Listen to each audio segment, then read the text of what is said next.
राम राम सा खमा गणिसा वेलकम है मेरा यूट्यूब चैनल के मायने। आई होप कि ते बहुत ही चोखा होला। अब करा सा पार्ट 2 कि बी के पाछे कहीं हमारी ज़िंदगी मोड़ लियो और कई बात ऐडी हुई कि मैं एक दूसरा से बात कौन करा। तो सुनो दोस्तों, 10 महीना होगा हा भाण ने मेरी मम्मी कन रहता और गाइज मेरो ट्रांसफ़र अजमेर सू सिक्कर हो गो हो। मैं सिक्कर रेबा लागी ही, मेरी भाण और मेरी मम्मी सिक्कर का कन्ने ही रेवा है, गांव ऐसा चढ़ा चौकड़ी। फिर मैंने बेरो पड़ो कि मैं भी प्रेग्नेंट हूँ। बहुत खुशी हुई, मेरे भी बहुत ज़्यादा मेरे खुशी हुई कि चलो अपन भी प्रेग्नेंट है। गाइस डॉक्टर के पास में मैं गई। डॉक्टर ने मेरे को बोला था कि आप बेड रेस्ट करो, अगर आप बेड रेस्ट नहीं करोगे तो ये बच्चा तो नामुमकिन है ही। क्योंकि दोस्तों मेरे लो प्लेसेंटा थी, ब्लीडिंग के मेरे बहुत सारे मेरे चांसेस रहते थे। हर महीने हर हफ्ते मेरी ब्लीडिंग होती रहती थी। दवाइयों से ब्लीडिंग को कंट्रोल करके रखा था। तो डॉक्टर ने बोला कि आप बिल्कुल भी काम नहीं करोगे, चाय भी आपको नहीं बनानी, आप एकदम बेड रेस्ट करना। तो मैंने बोला था कि चलो ठीक है, बेड रेस्ट करूँगी मैं, कोई दिक्कत नहीं है। मैंने मम्मी को फ़ोन किया, मैंने कहा मम्मी मैं प्रेग्नेंट हूँ। तो मम्मी बोली बहुत अच्छी बात है। मैंने कहा उसके अलावा बैड न्यूज़ भी ये है कि मुझे बेड रेस्ट करना पड़ेगा। अगर मैं बेड रेस्ट नहीं करती हूँ तो ये बच्चा भी मैं हाथ से गंवा दूँगी। फिर मेरी मम्मी ने बोला था कि चल ठीक है कोई बात नहीं, मैं और रेखा वहाँ पे आ जाते हैं, 1-2 महीने हम वहाँ पे रहेंगे, जब तक तेरा जो महीना है वो 2-2.5 महीने तेरे को हो जाएंगे। ठीक है मम्मी। मम्मी और मेरी बहन आ गए थे मेरे घर पे, रेंट पे आ गए थे सिक्कर। गाइस 1 महीने तक सारा काम एकदम सही चलता रहा। मेरी बहन भी सारा घर का काम करती रही, मेरी मम्मी भी मेरी केयर करती रही। सारा काम एकदम सेटल था, एकदम बढ़िया था, कोई गड़बड़ नहीं थी हमारे काम में, मैं भी खुश थी। अब क्या होता है, जो मेरी बहन है ना, मेरी बहन उसकी जितनी भी फ्रेंड्स होती है, गाइस देखो थोड़ा फ़र्क है अपने माइंड में और जो ये डी फॉर डम होती है ना इनके माइंड में। अपने माइंड का फ़र्क ये है और उनके माइंड का फ़र्क ये है। उनको ऐसा लगता है कि हमें मतलब हमें बोली नहीं आती, हमें सुनता नहीं है, तो ये जो लोग बोलते हैं वो अपनी इज्जत नहीं करते। और अगर हम लोग उनसे एक्स्ट्रा थोड़ा सा भी काम करवा लेते हैं, जैसे कि मान लो मैंने उसको बोल दिया कि तू झाड़ू पोछे कर ले और मैं खाली एक बर्तन मांजूंगी और उससे 2 काम हो जाता है यार, कई बार ऊपर नीचे काम होता रहता है। तो उनको ये फील होता है कि वो जो बोलने वाले इंसान होते हैं वो हमें नीचा ठहरा रहे हैं, यानी कि हम नहीं बोलते हैं तो ये लोग हमारी रेस्पेक्ट नहीं करते, हमारी इज्जत नहीं करते। समझ रहे हो आप, ये सीन होता है उनका। तो गाइज मेरी बहन घर का काम करती थी, मेरी मम्मी मेरी केयर करती थी। तो मेरी बहन को हमेशा ये लगता था कि भाई मैं अगर इसके घर पे काम कर रही हूँ तो मतलब कि मैं इसकी नौकरानी बन के काम कर रही हूँ। मैंने उसको बहुत ज़्यादा मैंने उसको समझाने की कोशिश भी करी। मैंने कहा देख मेरी प्रेगनेंसी है, वरना मैं तेरे को कभी नहीं बुलाती मेरे घर पे और तुझे मैं कभी काम के लिए नहीं बोलती, तू मेरी बड़ी बहन है, लेकिन मैं फिर भी तेरे को काम के लिए नहीं बोलती, थोड़ा बहुत काम है मेरे घर का मैं खुद कर लेती। लेकिन वो कहाँ मानने वाली थी। गाइस उसके पास में इतने सारे फ़ोन्स आते थे, ये देख लो वो बंदी रात को 3-3 बज जाते थे उसको, लेकिन वो सोती नहीं थी। मेरी बहन एकदम एक दिन बहुत अच्छी थी, एजुकेटेड थी, मेरी बहन अभी भी एजुकेटेड है और दिमाग से बहुत अच्छी थी।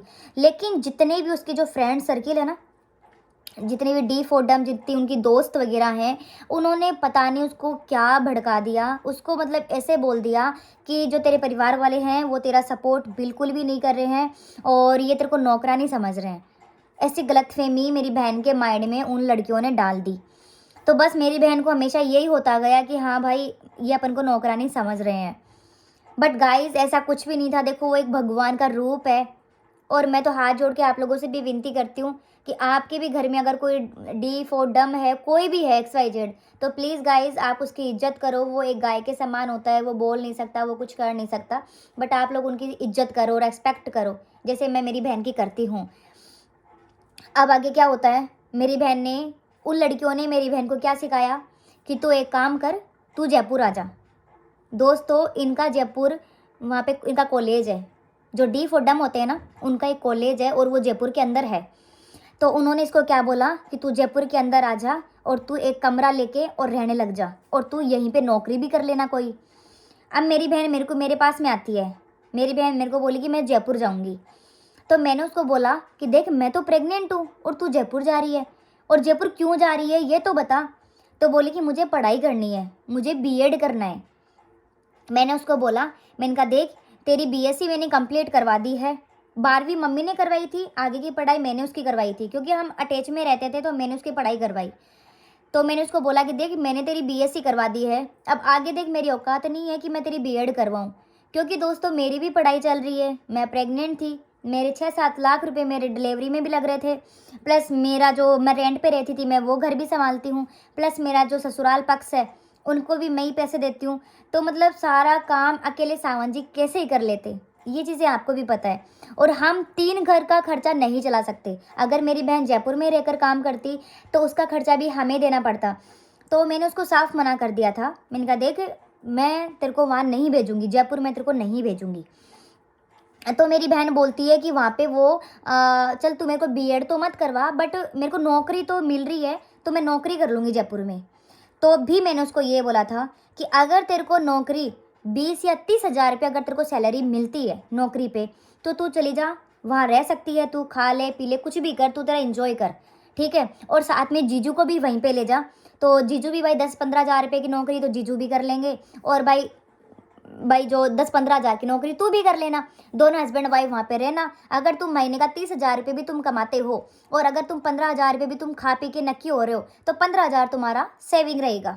मैंने क्या गलत बोला, मैंने यही बोला ना, तुम हस्बैंड वाइफ चले जाओ, तुम कमाओ खाओ तुम्हारा। अब सुनो, अब मेरी बहन क्या बोलती है मेरे को कि देखो मेरे को वहाँ पे 13 हज़ार रुपये मिल रहा है नौकरी का मेरे को 13 हज़ार रुपये मिल रहा है, तो मैं 13 हज़ार रुपये में वहाँ जाऊँगी। और रही बात मेरे जीजू की, तो उनकी नौकरी जयपुर में लग रही नहीं थी, तो मेरी बहन बोलती है कि मैं अकेली जाऊँगी और वहाँ पे मेरा फ्रेंड सर्किल है, मैं उनके साथ में रह लूँगी। तो मैंने उसको ये बोला, मैंने कहा देख 13 हज़ार रुपये में क्या होगा, अगर 2-3 हज़ार रुपये तो तू किराया का दे देगी, लाइट बिजली पानी का बिल भी है, ठीक है, 7 हज़ार तो तेरे इनमें नक्की हो जाएंगे। अब 4-5 हज़ार रुपये जो रहेंगे वो तुझे खाने के लिए भी चाहिए, 13 हज़ार रुपये तो तेरे वहीं खर्च हो जाएंगे। और पेट कितना पला, एक ही तो पेट पल रहा है मेरी बहन का। दुनिया में वैसे बात हो जाएगी कि देखो बहरी थी, बोली नहीं आती, इसको निकाल दिया नौकरी करने के लिए, दुनिया में तो बात होगी कि भाई बहन तो नौकरी करने गई है, जबकि हमको तो पता है ना यार कि 13 हज़ार रुपये की नौकरी कर रही है और खाली वो अपना पेट भर रही है। फिर मैंने बोला कि तेरा पेट तो मैंने ससुराल में भी भर रहा है, अगर बच्चे का पेट भर रहा है, अगर हस्बैंड भी साथ में, अगर तुम तीनों साथ में हो तो बात करो, अगर तू अकेली रहेगी, घर वालों से अलग रहेगी, तो हमें वैसे टेंशन रहेगी और 13 हज़ार रुपये में कुछ होना जाना भी नहीं है, खाली तेरा अकेली का पेट भरेगा, दुनिया में वैसे 100 बातें होंगी कि भाई बोली नहीं आती, सुनता नहीं है, इसको निकाल दिया। मैंने उसको समझाया, मैंने कहा तू रहने दे, तू अभी घर पे रहे, तेरी कोई अच्छी नौकरी आएगी तो हम तेरे को लगा देंगे, और गवर्नमेंट जॉब की तू तैयारी कर ले, तेरे फॉर्म्स हम भरवाते रहेंगे और तू तैयारी कर ले। भाई उसने साफ मना कर दिया मेरे को कि मुझे रहना नहीं है यहाँ पे, मम्मी से लड़ाई कर ली, मेरे से लड़ाई कर ली और साफ बोल दिया कि मुझे यहाँ पे नहीं रहना। फिर मैंने भी बोल दिया भाई अगर तुम्हें नहीं रहना तो जाओ तुम्हारे ससुराल, इसको ससुराल में छोड़ा जाए। मम्मी ने साफ बोल दिया था कि तू एक काम कर, तू चली जा, तेरे ससुराल में चली जा, तेरे हस्बैंड को बुला ले और वो तेरे को ले जाएंगे। गाइस दूसरे दिन उसके हस्बैंड आ जाते हैं और उसको ले जाते हैं। वो 10 महीने के बच्चे को छोड़ छाड़ के चली गई, वो ससुराल चली गई मतलब तो 10 महीने के बच्चे को देख लो आप, जो अंकिता 10 महीने का था, मेरी मम्मी ने उसको पाला पोसा, आज वो बच्चा 3 साल का है। वो चली गई। उसके बाद में दोस्तों मम्मी मेरा भी काम करती, मेरे घर का भी काम करती, प्लस मेरा भी करती, प्लस छोटा बेबी था 10 महीने का, मैं उसको संभाल भी नहीं सकती, और ये दोस्तों सर्दी पड़ रही थी। तो गाइज मैंने मम्मी को बोल दिया, मैंने कहा मम्मी तू चली जा तेरे घर पे, मैं मेड लगवा देती हूँ, कोई बात नहीं। मम्मी को मैंने भेज दिया, नौकरानी मैंने घर में रखवा ली। नौकरानी 1500 रुपये लेती थी, झाड़ू पोछे बर्तन करती थी। फिर भी रोटी सब्जी का तो काम कौन करे, रोटी सब्जी का कौन ही करता, मैं ही करती रोटी सब्जी का। गाइस 3रा महीना कंप्लीट हो गया, 4था लग गया मेरे को, अचानक से पेन हो गया मेरे, तुरंत डॉक्टर के पास में लेके गए, मेरे को एडमिट कर लिया, मेरे को बोला कि ब्लीडिंग का खतरा हो गया है और प्लेसेंटा बहुत नीचे चली गई है। बहुत टेंशन हुई मेरे को, आप क्या मानोगे, पूरे घर में मतलब मेरी मम्मी मैं हम टेंशन में आ गए थे। ये रियलिटी की बात है, मजाक नहीं कर रही हूँ, मैं सीरियस बात कर रही हूँ, सीरियस। डॉक्टर ने बोला कि लो प्लेसेंटा है और बच्चा मतलब कि बहुत ही मतलब कंडीशन ख़राब थी, मतलब समझ रहे हो। फिर दोस्तों 4 दिन मैं ना हॉस्पिटल में अकेली रही हूँ, इतना बड़ा परिवार लेके भी 4 दिन मैं अकेली रही थी हॉस्पिटल के अंदर। वैसे छुट्टी मिलती मेरे को, वैसे मेरा पेन स्टार्ट होता था, फिर छुट्टी मिलती पेन स्टार्ट हो जाता। मम्मी को कैसे बुलाऊं, मम्मी के पास में छोटा बेबी था। फिर दोस्तों मैंने मेरी सासू जी को फ़ोन किया, मैंने कहा मम्मी आप, मैंने कहा यहाँ पे आ जाओ हॉस्पिटल में, मैं अकेली हूँ, रात को ड्रिप वगैरह भी चढ़ती है, तो पता नहीं कि एक दो बार तो मेरे मतलब ऐसे ब्लड निकलने लग गया था, वो ड्रिप ख़त्म हो जाती थी, मेरे को पता ही नहीं होता था, मैं सो जाती थी, दवाइयों का घेड़ भी था मेरे। मम्मी को बोला मैंने, सासू जी को, मैंने कहा आप आ जाओ। मैं कहीं से आ जाऊँ, थारा ससुरा जी को मन ही कौन लागे, कहीं क्या करूँ मैं। कोई बात को नहीं भाई, ससुरा जी को मन नहीं लगा तो क्या करा, फिर बैठा रहो भाई। कौन आया, फिर मैं बोली मैं कि बाणना तो भेज दो कि बेरो बा जाए तो दिखा। जना फिर दोबारा बोलिया कि भाई बा तो साफ मना कर दी कि भाई मैं तो लड़ झगड़ रही, मैं तो कौन जाऊँ। अरे तो कोई बात को ना, लड़ाई लड़ाई की जगह थी, लेकिन बाण तो बाण ही रहसी। दोनों की दोनों मना कर दी मैंने, कोई सी को नहीं आई, कोई बात को नहीं। फिर दोस्तों मेरी मम्मी मैंने बोली कि तू सासू जी से बात करी, क्या बोली सासू जी, मैं कि मम्मी ओ बतायो मन तो कि दोनों की दोनों ही को नहीं आ रही। फिर दोस्तों मेरी मम्मी ने फ़ोन किया था उनको, मेरी सास को, कि आप नहीं जा रहे हो। मेरी सास बोली, बोला नहीं हम तो नहीं जाएंगे। रेखा भी नहीं जा रही है, बोला नहीं जाए, वो भी नहीं जा रही, वो तो मना कर रही है कि मेरी बहन ही नहीं है वो।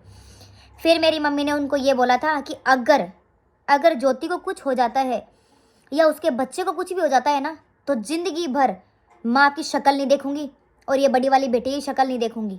और ज्योति, मेरे बारे में मेरी माँ ने मेरी सास को बोला था कि ज्योति भी आपकी ज़िंदगी भर शक्ल नहीं देखेगी, और जो पैसा उसका हस्बैंड आपको दे रहा है ना, वो एक पैसा भी नहीं देगा, ये ध्यान रखना। अरे जो आदमी आपकी हर जिम्मेदारी, हर रिस्पॉन्सिबिलिटी निभा रहा है, और आज उसका एक बच्चा जो मतलब खतरे में है और उसकी जो वाइफ है वो खतरे में है, और आज आप जा नहीं रहे हो, शर्म आनी चाहिए आपको।